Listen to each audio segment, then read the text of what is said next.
पंजाब केसरी में आप सबका स्वागत है। मैं हूं चंद्रशेखर धरनी। कांग्रेस के विधायक नीरज शर्मा हमारे साथ मौजूद है। नीरज जी, ईडी के खिलाफ कांग्रेस के प्रदर्शन को कांग्रेस सत्याग्रह बता रही है, बीजेपी दुराग्रह बता रही है। देखिए, ये तो एक बात सत्य है कि जो ये ईडी का केस लगाया हुआ है, ये केस राजनीति से प्रेरित है। और अब हर जगह भाजपा की क्या नीति बन गई,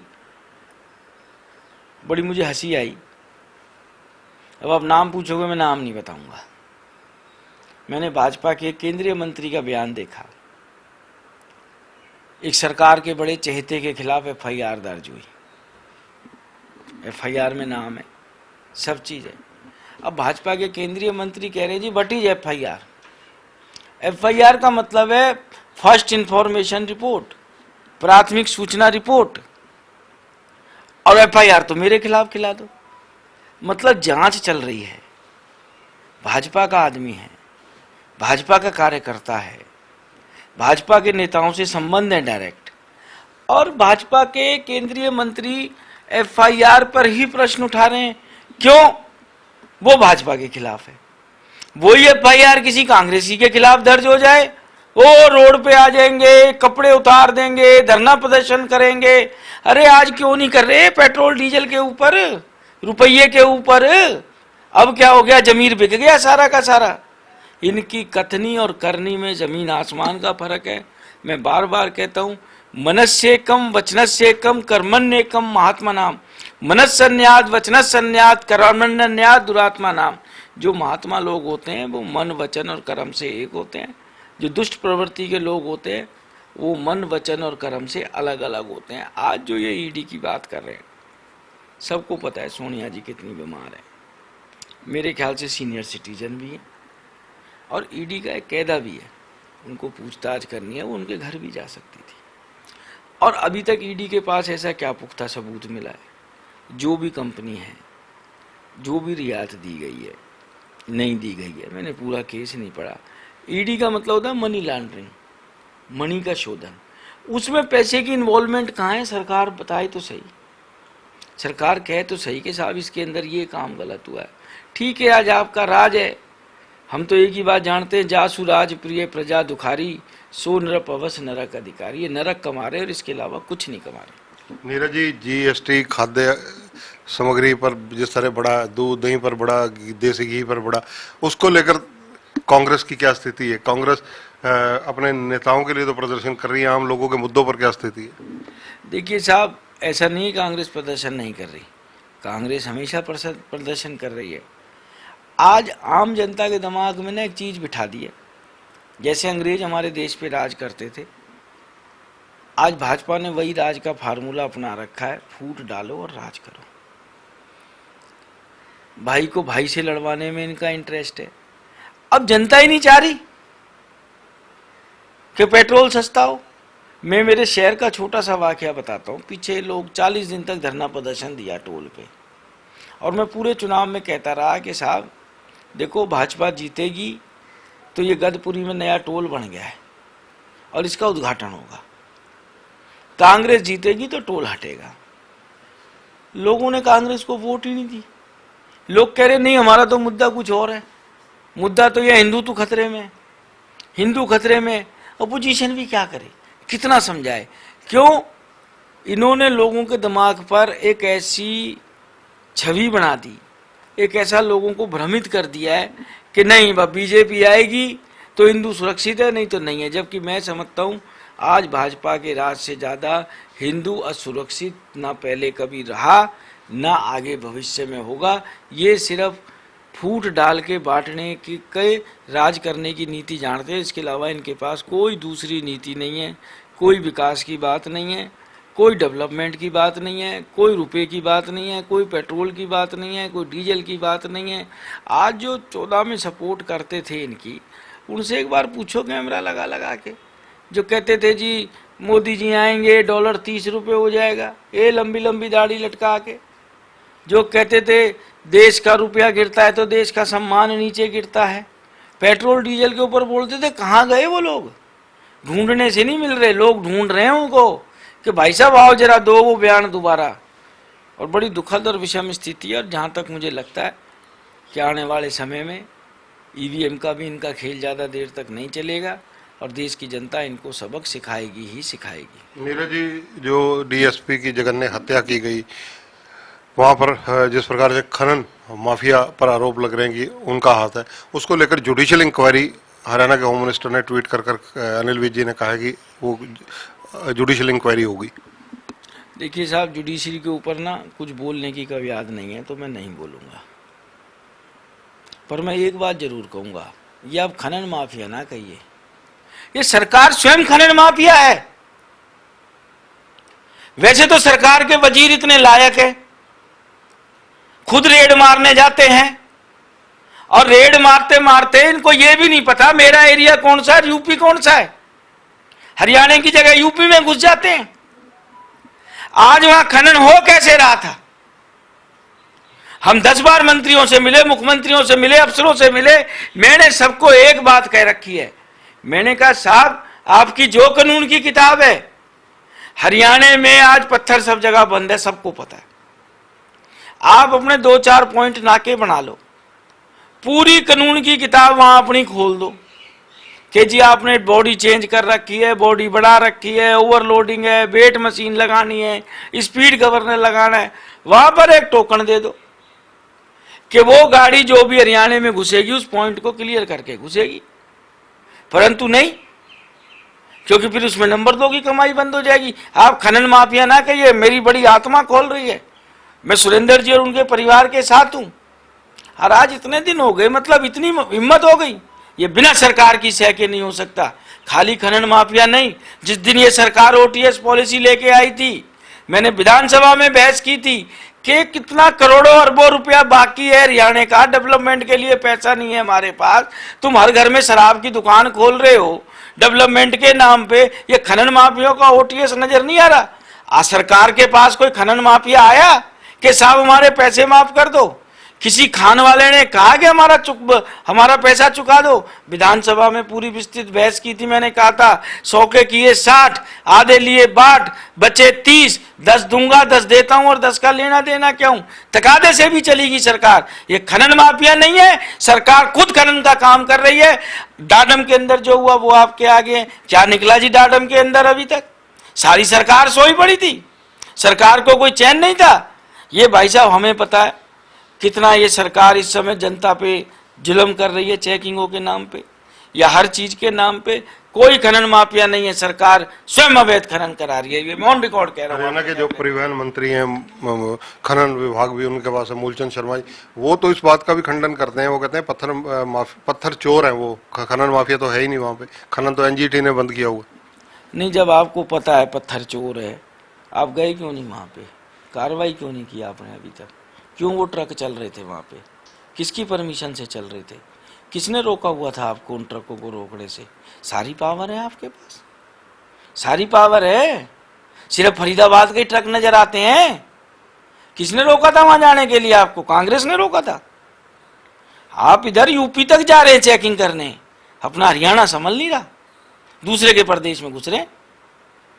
आप कैसे बात कर रहे हैं साहब? मॉनसून सत्र आने वाला है विधानसभा का, उसमें क्या कांग्रेस के मुद्दे रहेंगे? देखिए जी, पीछे और चाहे वो खनन माफिया की बात करो, ये आज भाई साहब प्रदेश की कानून व्यवस्था चरमरा गई है। आज हौसले अपराधियों के इतने बुलंद हो चुके हैं जिसका कोई हिसाब किताब नहीं। कानून व्यवस्था नाम की चीज नहीं। कारण सरकार नारा देने से बात नहीं बनती कि जी नारा दे दिया हम भ्रष्टाचार के खिलाफ हैं।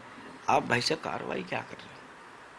भ्रष्टाचार के खिलाफ FIR दर्ज हो रही हैं, केंद्रीय मंत्री बयान देते हैं कि जी FIR कुछ नहीं होती। आप मंच से क्लीन चिट्टे दे रहे हो, मतलब होम मिनिस्टर कुछ कह रहे हैं, मुख्यमंत्री कुछ कह रहे हैं, केंद्रीय मंत्री कुछ कह रहे हैं। जब सरकार के अंदर 3 अलग अलग पहलुओं पे भ्रष्टाचार को लेके अलग अलग बात होगी, कानून व्यवस्था को लेके बात होगी, तो ऐसे दुखद हादसे तो हमें देखने को मिलेंगे ही मिलेंगे। आज उसके घर से जाके पूछो जिसका बेटा गया है, क्या उम्र है सुरेंद्र सिंह जी की, ड्यूटी करते करते शहीद हो गए। इतनी हिम्मत के लोगों में डर नहीं है कानून का, भय बिन होए ना प्रीत। यहाँ भय नाम की तो चीज ही नहीं है। क्योंकि पता है सबको गुंडों का राज है, भ्रष्टाचारियों का राज है, जो मर्जी उल्टे सीधे काम कर लो, सरकार ने कुछ करना नहीं, हाथ पे हाथ धरे बैठे रहना है, बस ये जांच करा रहे हैं, ये जांच करा रहे हैं, ये जांच करा रहे हैं, झूठी वाई वाई करनी है और अखबारबाजी पोस्टरबाजी करनी है। हमारी पार्टी का सबसे बड़ा मुद्दा कानून व्यवस्था, देश का युवा, बेरोजगारी और ये जो भाई सुरेंद्र सिंह जी की निर्मम हत्या हुई है उसको लेके, ये सारे मुद्दे कांग्रेस पार्टी के रहने वाले हैं। नीरज जी, विधायकों को मिल रही धमकियां, सोनीपत के विधायक का इस्तीफा फिर विड्रा करने के कदम, सारे घटनाक्रम पर आपकी टिप्पणी क्या है? देखो भाई साहब, बड़ा दुखद है। ये तो भला हो स्पीकर साहब का, मैं हमेशा पार्टी लाइन से ऊपर उठ के बात करता हूँ कि ज्ञानचंद गुप्ता जी ने कभी भी ये भेद नहीं किया ये बीजेपी का है या ये कांग्रेस का है। मुख्यमंत्री का भी कुछ फर्ज बनता है, मंत्रियों का भी कुछ फर्ज बनता है। मैं 3 घंटे सुरेंद्र भाई के साथ था। भाई साहब, उनकी ना मानसिक स्थिति भी इतनी बिगड़ चुकी थी। उनकी क्या, कोई मुझ जैसा व्यक्ति होता कमजोर दिल का, मैं तो फिर भी कहूँगा सुरेंद्र भाई का दिल बड़ा मजबूत है, मैं तो पता नहीं क्या कदम उठा लेता। क्या सरकार की सीआईडी कर रही है, क्या सरकार कर रही है। उसके पोते पोती घर में पूछ रहे हैं कि बाबा हम स्कूल कब जाएंगे। 10 दिन हो गए बच्चों ने घर से बाहर नहीं निकला, माँ बाप कह रहे हैं ऐसी विधायकी का क्या फायदा। और अगला चीख पुकार के कह रहे भाई कुछ करो। मतलब क्या ये सोल्यूशन निकाला हमने अपराधियों का कि विधायक अपने घर में बंद हो जाए, जनता मिलने ना आ पाए उनसे, उनके बच्चे स्कूल में ना जा पाए। भाई क्या गुनाह किया हमने।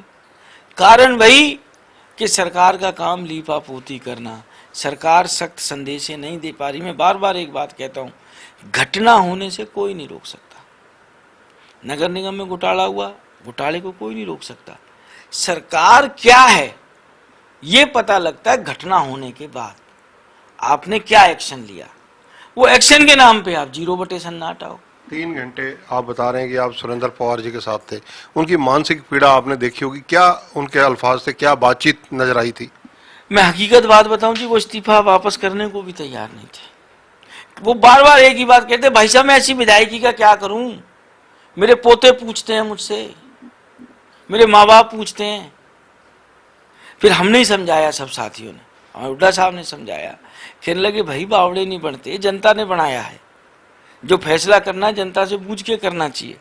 दूसरा, आज तो आप विधायक हो, संघ में सब लोग खड़े, कल को विधायक भी नहीं रहोगे, क्या स्थिति बन जाएगी। क्योंकि आम जनमानस हरियाणा का सुरक्षित नहीं है। विधायकों की तो बात सामने आ रही है।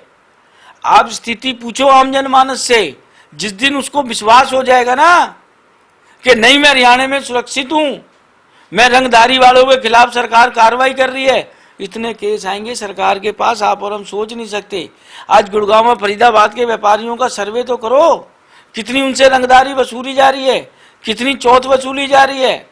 कारण गुड़गांव में आपने देखा, माननीय कोर्ट की टिप्पणी आई थी, कैसे कैसे अधिकारी लगाए थे बीच में सरकार ने, व्यापारियों को बिठा रहे हैं, पुलिस वाले पैसे छीन रहे हैं। और वो 250 करोड़ का मसला था, 234 करोड़ का, मैंने विधानसभा में भी उठाया था कि भाई सीबीआई जांच कराओ, हाई कोर्ट के माननीय सिटिंग जज साहब से इसकी इंक्वायरी कराओ, दूध का दूध हो, पानी का पानी हो, पता लगे क्या हो रहा है क्या नहीं हो रहा है। ये तो चलो कोर्ट की टिप्पणी के बाद ऐसे अधिकारी को उठाया है सरकार ने, नहीं तो जब रक्षक ही भक्षक बन जाए तो कहाँ जाए बेचारी जनता। नीरज जी, राज्यसभा चुनाव का एक बार फिर जिक्र करूंगा। दीपेंद्र हुड्डा पहले दिन से कहते आ रहे हैं, जब से चुनाव परिणाम आए, कि जो 29 विधायक गए थे उनमें से एक वोट भी डामाडोल नहीं हुई, और अजय माकन ने उनकी बात पर मोहर लगा दी। उन्होंने किरण चौधरी के नाम का खुलासा किया कि उनकी वोट रद्द हुई है। देखो, ये हम लोग हर सीएलपी मीटिंग में ये बात कहते थे कि भाई उस काली भेड़ का पता लगना चाहिए। दीपेंद्र हुड्डा जी ने क्या कहा ये तो मैंने नहीं देखा बयान। देखो मैं सच्ची बात बताऊं, उस दिन अजय माकन जी जरूर आए थे, अजय माकन जी का हमने बयान देखा। अब देखो, जब प्रत्याशी ही खुद कह रहा है तो उसके बाद तो आगे की कोई बात नहीं रह जाती। परंतु ये भी पार्टी के लिए अच्छा नहीं है। माकन जी कुछ कह रहे हैं, किरण जी कुछ कह रही हैं। सबसे अच्छा रहता जो हमारे प्रभारी थे वो हमारे पोलिंग एजेंट भी थे और राज्यसभा चुनाव से जुड़ी हर चीज को वो बारीकी से देख रहे थे। और उस बारीकी के अंदर प्रभारी जी को पहले दिन से ही पता था कि वो वोट किसकी है। ऐसा नहीं है कि उन्हें नहीं पता था। ये जरूर बात है कि प्रभारी जी को उस दिन शाम तक ही खुलासा कर देना चाहिए था कि एक वोट पे टिक लगा है। और मेरी अगले दिन सुबह 6:30 बजे बात हुई। देखो 9-10 दिन हम लोगों ने भी त्याग किया, घर परिवार छोड़ा। घर परिवार से ज़्यादा हमारी तो पब्लिक ही हमारा परिवार है साहब, उससे हम दूर रहे। विधायक बनने के बाद पहला मौका था ये। तो उन्होंने मुझसे ही कहा कि यार नीरज, तेरी डंडी तो छोटी थी, मतलब जो बोले उसी को फंसा दो। फिर मैंने कहा नहीं भैया, कैसे कह रहे हो आप, मेरी तो तक लंबी लकीर थी और आपने गुड बोला है और वो सामने वीडियो बन रही है, उस वीडियो में आ भी जाएगा। फिर उन्होंने एडमिट किया कि हाँ तुम्हारी लकीर लंबी थी। तो देखो, ये मैं ऑन रिकॉर्ड कह रहा हूं, बंसल जी की भूमिका भले हमारे प्रभारी है, हमारे बड़े नेता है, शुरू से ही संदिग्ध रही। अब उन्होंने किसके प्रेशर में ये बात नहीं बोली, ये तो देखो विवेक बंसल जी बता पाएंगे। और अगर जो उनको नहीं पता था, भाई सुबह 6:30 बजे तो उन्होंने मेरे से लकीर की बात करी है। अब या तो ये हुआ है कि साहब रात को काउंटिंग में इस विधानसभा में कोई भूत या प्रेत आ गया। अगर जो हम ये माने कि भाई विवेक बंसल जी के सामने सबने ऐसे लंबी लकीर खींची है, तो उस प्रेत आत्मा या भूत ने आके उस लकीर को ऐसे नीचे से कर दिया। या तो एक संभावना ये है, और या दूसरी ये है कि भाई जिस काम के लिए उनको बिठाया गया था, ऐसा भी नहीं है कि किसी एमएलए ने उनको वोट ना दिखाई हो, सबने वोटें भी दिखाई हैं। मैंने तो दिखाई है, जब मैंने दिखाई है तो बाकी सबने भी दिखाई होगी, और नहीं दिखाई होती तो उसकी वोट ऑटोमेटिक कैंसिल हो जाती। क्योंकि राज्यसभा चुनाव में तो बड़ा स्पष्ट सा कानून है कि आपको अपनी वोट अपनी पार्टी के ऑथराइज एजेंट को दिखानी ही दिखानी है।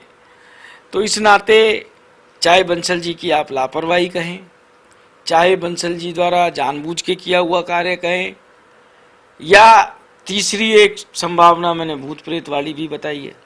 अगर जो ये दोनों नहीं है तो तीसरी संभावना यही बचती है, या कोई अदृश्य शक्ति आ गई और वो लाइन का टिक मार कर गई। अब ये तो ज़्यादा स्थिति स्पष्ट बंसल जी ही कर पाएंगे कि हालांकि वो कहते हैं मैंने हाईकमान को विस्तृत रिपोर्ट भेजी है, अब उसमें किसका नाम दिया नहीं दिया ये बंसल जी खुलासा कर पाएंगे। हरियाणा विधानसभा को हाईटेक करने के लगातार स्पीकर साहब के प्रयास चल रहे हैं। उसी प्रयासों में जैसे कि अब कैंप भी लगाए जा रहे हैं और अगला मानसून सत्र भी ये माना जा रहा है कि पूरा हाईटेक तरीके से ही हो सकता है। देखो, मैं इसीलिए आज रुका हूँ चंडीगढ़, नहीं तो हमने तो चले जाना था, परसों हमारी मीटिंग खत्म हो गई थी। तो कल हम माता रानी के दर्शन करके आए कि एक दिन का समय था, प्रभु का भी सिमरन जरूरी है, और हम जाएंगे, सेशन अटेंड करके आएंगे। पर हम स्पीकर साहब से एक बात जरूर कहेंगे कि कुछ हमारे साथी विधायक ऐसे हैं जो इतने हाईटेक नहीं हो पाएंगे, हाईटेक के साथ साथ पुरानी पद्धति को भी चालू रखा जाए। धन्यवाद। तो ये हैं कांग्रेस के मुखर विधायक नीरज शर्मा। मुखर मैं इसलिए कहूँगा कि जो इनके दिल में होता है इनकी जुबान तक पहुँच जाता है, और सरस्वती की कृपा इन पे हमेशा है, और इसलिए भाषा शैली बड़ी नियंत्रित रखकर बोलते हैं।